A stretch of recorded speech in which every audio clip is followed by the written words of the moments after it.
Now, Pakistan has recalled its ambassador to Iran in response to a missile and drone attack on its territory.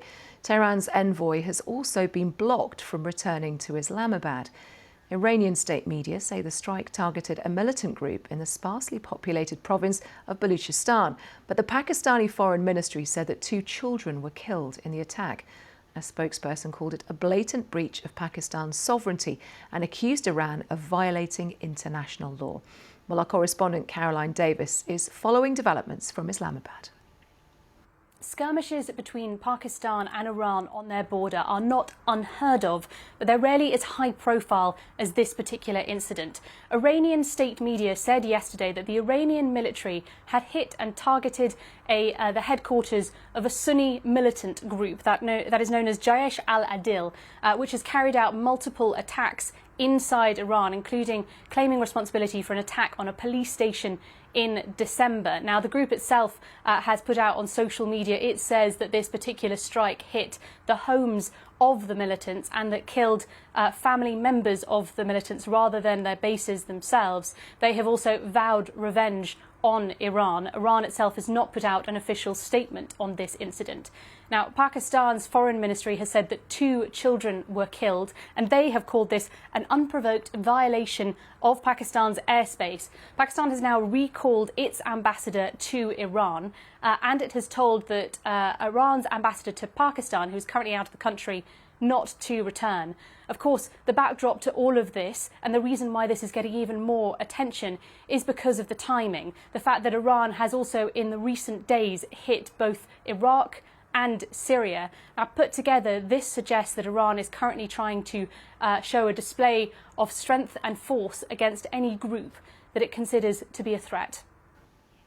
Well, I spoke to Hina Rabbani Khan, former foreign minister in Pakistan, and asked her if she thinks this is an isolated incident or if it's the start of a larger campaign.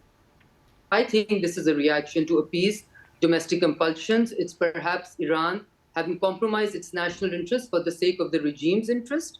And what we see, so I'm much less concerned. I think you should ask me the question, what should be Pakistan's reaction? And I think I'm rather happy with the fact that Pakistan is playing the long term. Pakistan has had a very strained diplomatic reaction, we think, in a country which can go up the escalation ladder so quickly. There's absolutely no need to have ambassadorial representation. We have called back our ambassador. We have asked them to let their ambassador remain there. You know what is very interesting is, as we speak, we've had a CT dialogue a few days back, a counter-terrorism dialogue. And in fact, today we were supposed to have a border mechanism commission, which was supposed to meet. We have our 2 naval ships over there. So I'm just saying all of this to show how very, very, how unexplainable, or without any context, or without any provocation from this side, or without any, and you do know that the only 2 people who've been killed in this are 2 children, and many other children or a few other children have been injured. So it's really, I think, the intense backlash. We mentioned your own background sorry, we just had a slight break in there. I'm so sorry. We mentioned your own background and experience, obviously, as a former foreign minister.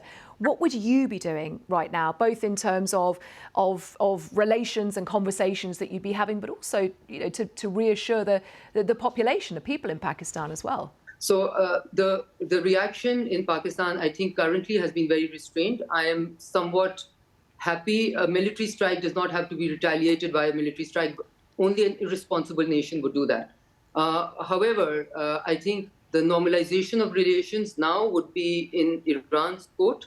In fact, for Pakistan not to do a military reaction, which is absolutely capable of doing. So please bear in mind, this is not a matter of capacity. It's a matter of choice, and it's a matter of not going up the escalation ladder. And I think if the responsibility of holding relations stable only falls on one neighbor, then something might give way. So I would be very keenly looking at the reaction, perhaps an apology, perhaps you make a mistake. I think them doing this with Pakistan is absolutely unexplainable. It is provocative. It is irrational. And I think they should do some deep soul searching, because right now they have very few friends in the world. And as I said, Pakistan has made it its prerogative and its responsibility as a neighbor to try and normalize for them the region and the world's relations as much as is possible.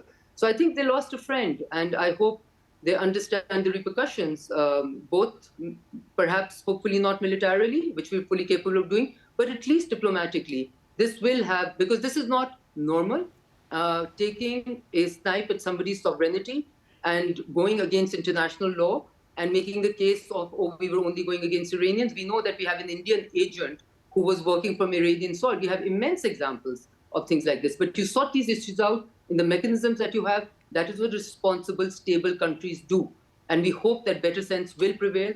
The restraint that Pakistan is showing cannot be a forever restraint, right? But I would hope that this restraint will pay off and better sense will prevail.